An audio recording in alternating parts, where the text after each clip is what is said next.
नमस्कार, के news India में आप सभी का स्वागत है। मैं हूं आपके साथ गरिमा वाजपेयी। रुक करेंगे खास खबरों की ओर। तुरंत से खबर, प्रधानमंत्री मोदी आज स्वीडन के गोथेनबर्ग शहर पहुंचेंगे। नीदरलैंड दौरे के बाद आज स्वीडन के गोथेनबर्ग शहर पहुंचेंगे प्रधानमंत्री। और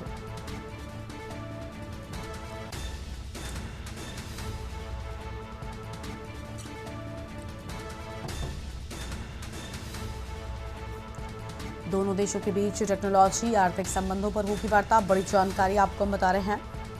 आर्थिक संबंधों पर वार्ता की बात सामने आई।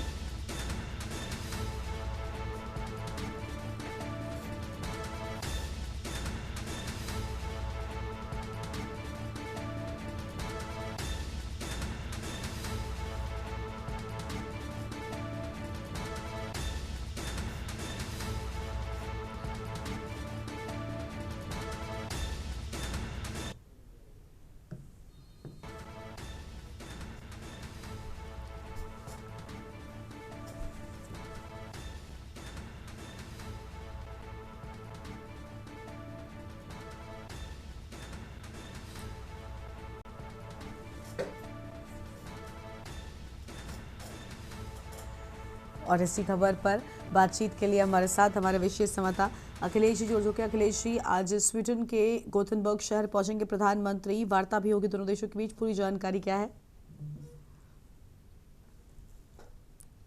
देखिए गरिमा, आज प्रधानमंत्री नरेंद्र मोदी स्वीडन की यात्रा पर पहुंच रहे हैं। लगातार 2 दिनों तक स्वीडन की यात्रा पर रहेंगे। इस दौरान भारत और स्वीडन के बीच कई बड़े समझौते होंगे, कई बड़ी बैठक की होंगी और स्वीडिश के जो प्रधानमंत्री उल्फ क्रिस्टसन है, उनके साथ भी प्रधानमंत्री नरेंद्र मोदी की बैठक होगी। सबसे अहम दोनों देशों के बीच में कहा जा सकता है कि ग्रीन एनर्जी ट्रांसमिशन पर भारत और स्वीडन के बीच में वार्ता होगी। इसके अलावा अंतरिक्ष के क्षेत्र में भारत लगातार काम कर रहा है, तो स्वीडन एक ऐसा देश है जो इसरो अपने उपग्रह उपलब्ध कराता है। तो भारत एक बड़ा समझौता स्वीडन के साथ करने जा रहा है। तो भारतीय अंतरिक्ष के क्षेत्र में नए प्रोजेक्ट चल रहे हैं, उनमें तमाम तरह के जो उपकरण हैं जो स्वीडन से लिए जाते हैं, इसको लेकर प्रधानमंत्री नरेंद्र मोदी समझौता करेंगे।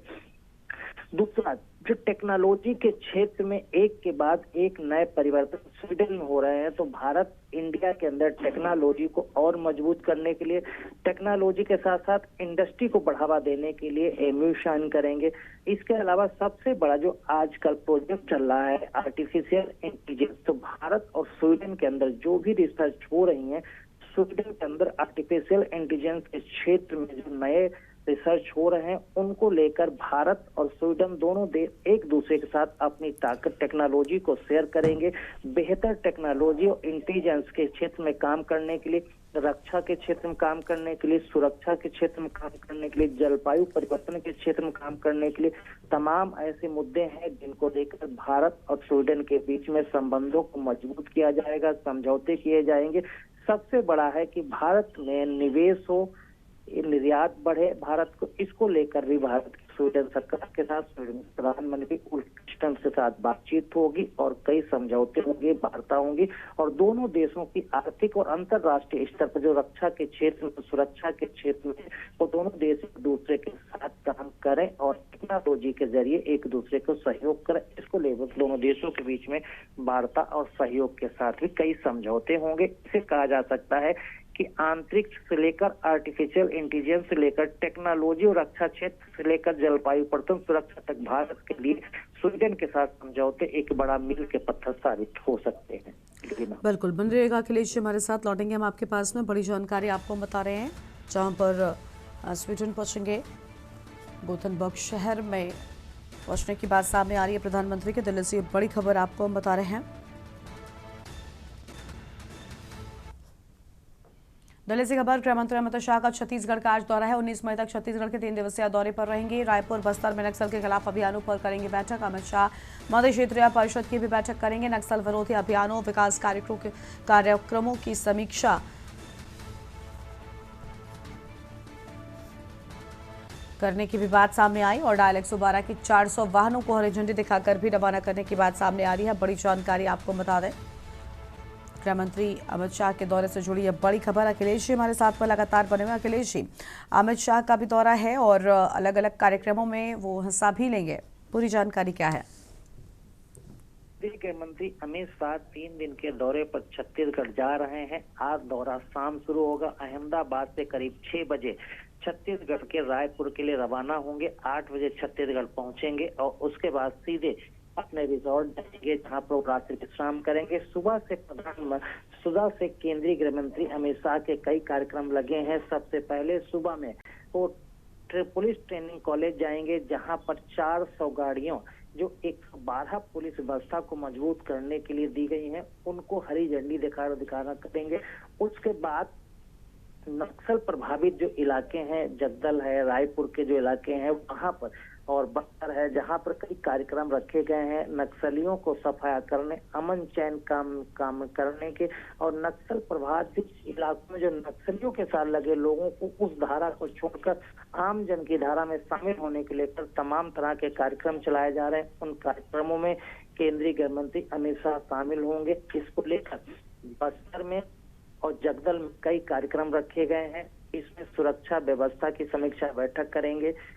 नक्सलियों के खिलाफ जो अभियान चलाया जा रहा है उसमें अधिकारियों के साथ बैठक करेंगे कि जो अभियान भारत सरकार की तरफ से तय किए गए उसमें अब तक कितनी सफलता मिली है, अभी कितने दिन और अभियान चलाए जाने हैं, क्या जो सफलता मिली थी उसमें कितने नक्सली अभी भी मुख्य धारा से जुड़ने से दूर हैं, उनको कैसे जोड़ा जा सकते, उनके हथियार डालकर उनको मुख्य धारा में लाया जा सकते, इसको लेकर बात होगी। और इसके बाद कल जो मध्य क्षेत्रीय परिषद की बैठक होनी है, कल की बैठक में मध्य क्षेत्र की बैठक के बाद 19 तारीख को केंद्रीय गृह मंत्री बात करेंगे, जिसमें सुरक्षा व्यवस्था और तमाम चीजों को जो मध्य क्षेत्रीय परिषद है उसके अधिकारी शामिल होंगे, उस पर बैठक करेंगे। और बैठक करने के बाद एक प्रेस कॉन्फ्रेंस करेंगे और ये करीब 12 बजे के आसपास होगी। प्रेस कॉन्फ्रेंस करने के बाद करीब 2 बजे केंद्रीय गृह मंत्री छत्तीसगढ़ से नई दिल्ली के लिए रवाना हो जाएंगे।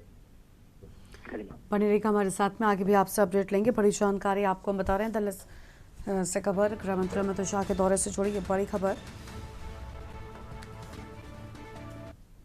आगे बढ़ेंगे खबरों की ओर। दिल्ली से खबर, सुप्रीम कोर्ट में अब बढ़ाई गई न्यायाधीशों की संख्या। सरकार ने सुप्रीम कोर्ट में बढ़ाई न्यायाधीशों की संख्या। न्यायाधीशों की संख्या 33 से बढ़कर 37 हुई। कानून मंत्री अर्जुन राम मेघवाल ने इस बात की जानकारी दी। राष्ट्रपति ने संख्या संशोधन अध्यादेश 2026 किया लागू।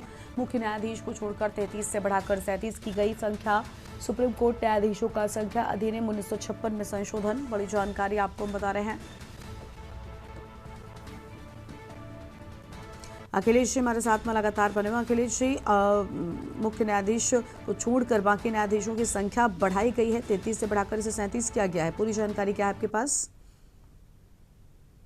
व्यवस्था में लगातार न्यायाधीशों की संख्या को कम को लेकर मुद्दा उठाया जा रहा था और सुप्रीम कोर्ट में जिस तरह से केस फाइल हो रहे हैं और केसों की पेंडेंसी बढ़ रही थी, जजों की संख्या कम होने के वजह से लोगों को न्याय मिलने में देरी हो रही थी। तो ये कहा जा रहा था कि कैसे इसको किया जाए, तो तब तक संविधान संशोधन की बात हो रही थी, अध्यादेश को संशोधन की बात हो रही थी। इसको लेकर कहा गया कि जब तक अब तक जो आरक्षित थी कि 33 न्यायाधीश सुप्रीम कोर्ट होंगे और 34वां न्यायाधीश सुप्रीम कोर्ट के चीफ जस्टिस के तौर पर रहेगा, और इसमें बढ़ाने की जो गुंजाइश थी उसको लेकर लगातार सरकार काम कर रही थी। कानून मंत्रालय भी बैठकें कर रहा था। इसके बाद कानून मंत्रालय की तरफ से प्रस्ताव तैयार किया गया और इसका अध्यादेश है जो न्यायाधीशों की संख्या बढ़ाने के लेकर अध्यादेश 2026 में संशोधन किया गया, राष्ट्रपति के पास मंजूरी के लिए भेजा गया। राष्ट्रपति की मंजूरी मिलने के बाद केंद्रीय सरकार के तरफ से केंद्रीय कानून मंत्रालय ने अब जारी किया है कि सुप्रीम कोर्ट के अंदर न्यायाधीशों की संख्या बढ़ाई जा सकती, जिसको 33 से 37 कर दिया गया। और सरकार के तरफ से और कानून मंत्रालय की तरफ से, खासकर कानून मंत्री अर्जुन राम मेघवाल की तरफ से ये भी कहा गया है कि उन्हें खुशी है कि अब 33 से 37 सांसद होंगे, चीफ जस्टिस 38वें होंगे, और इससे क्या है कि आम लोगों को न्याय जल्दी मिलेगा। न्याय मिलने में जो देरी हो रही थी, केसों की पेंडेंसी बढ़ रही थी, उसमें कमी आएगी और जो न्याय मिलने की जो तीव्रता है और वो तेजी के साथ और बढ़ेगी। इससे आम जन को लाभ मिलेगा। शुक्रिया अखिलेश आपका हमारे साथ जोड़ने के लिए और अहम जानकारी के लिए।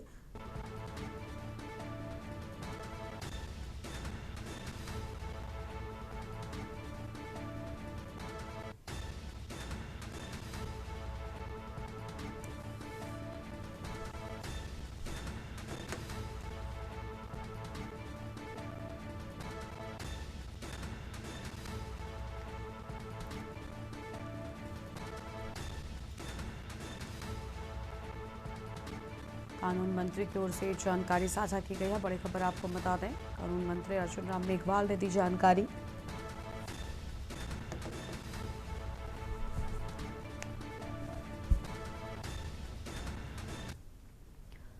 और इस बीच बड़ी जानकारी रतलाम से सामने आ रही है, उसका रुख कर लेंगे। राजधानी एक्सप्रेस में भीषण आग लगी। रतलाम से बड़ी खबर, राजधानी एक्सप्रेस में लगी भीषण आग। अहम जानकारी आपको बता रहे हैं, एसी कोच B1 में लगी भीषण आग। बड़ी जानकारी आपको बता दें।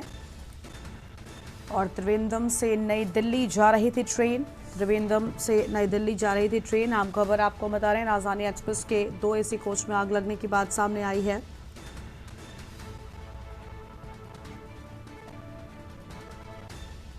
रतलाम से खबर।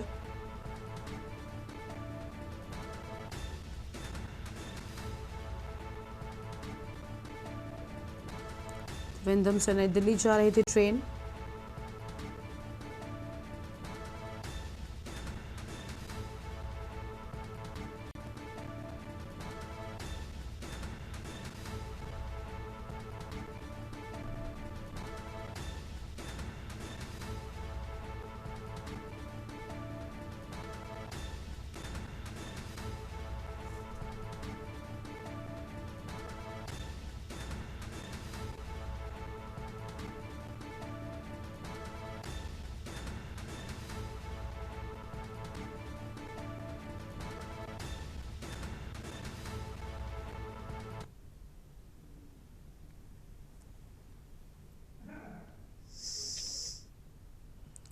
रतलाम से खबर सामने आई है। तस्वीर आपको हम दिखा रहे हैं, एसी कोच B1 में भीषण आग की तस्वीर आपकी टीवी स्क्रीन पर आपको हम दिखा रहे हैं।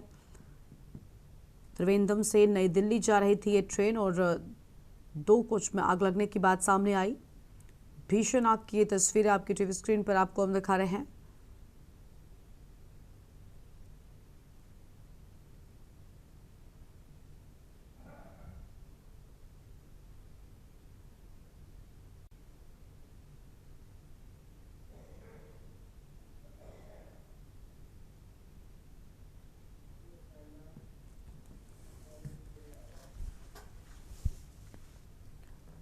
आगे बढ़ेंगे खबरों की ओर। श्री गोरखनाथ मंदिर में जनगणना 2027 के अंतर्गत डिजिटल माध्यम से स्वगणना प्रक्रिया को पूर्ण कर राष्ट्रीय अभियान में सहभागिता सुनिश्चित करने पर प्रसन्नता व्यक्त की गई। इस मौके पर कहा गया कि जनगणना केवल जनसंख्या की गणना का कार्य नहीं, बल्कि देश और प्रदेश के समग्र समावेशी एवं सुनियोजित विकास का मजबूत आधार भी है। डिजिटल स्वगणना प्रणाली के माध्यम से नागरिक अब आसानी से ऑनलाइन अपनी जानकारी दर्ज करा सकते हैं।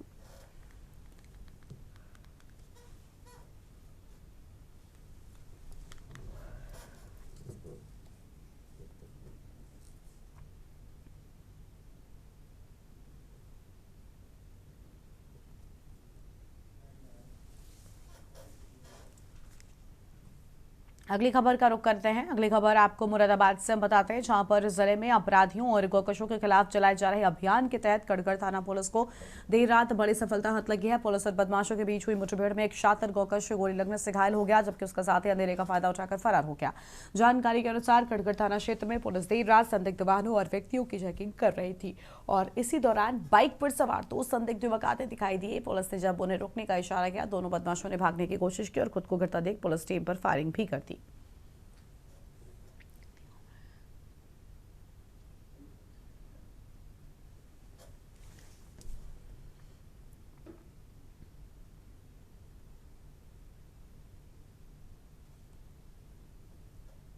कटघर पे एक गोवध अधिनियम में केस पंजीकृत हुआ था और जब उसकी विवेचना शुरू की गई तो उसमें 2 नाम प्रकाश में आए थे। एक का नाम मोनिश है और दूसरे का नाम मुसलीन है।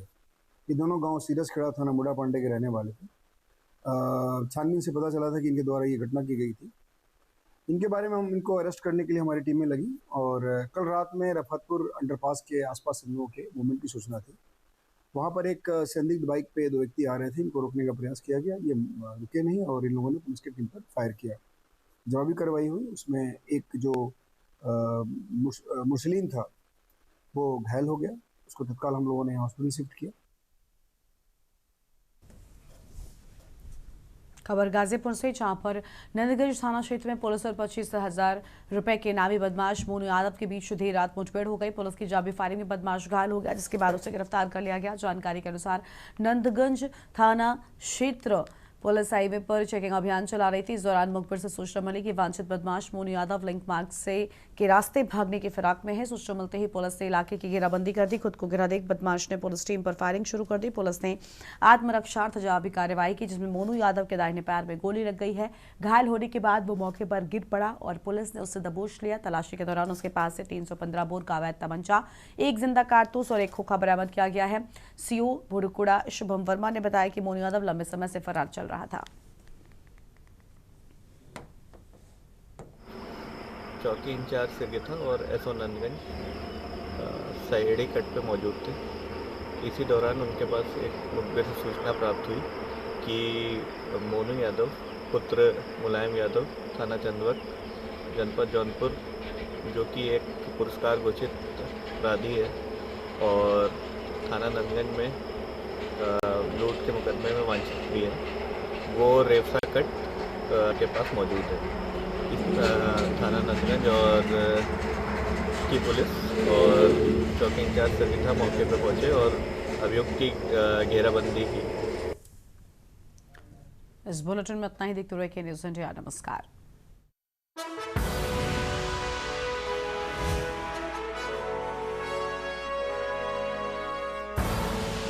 आप देख रहे हैं के न्यूज़, खबरों का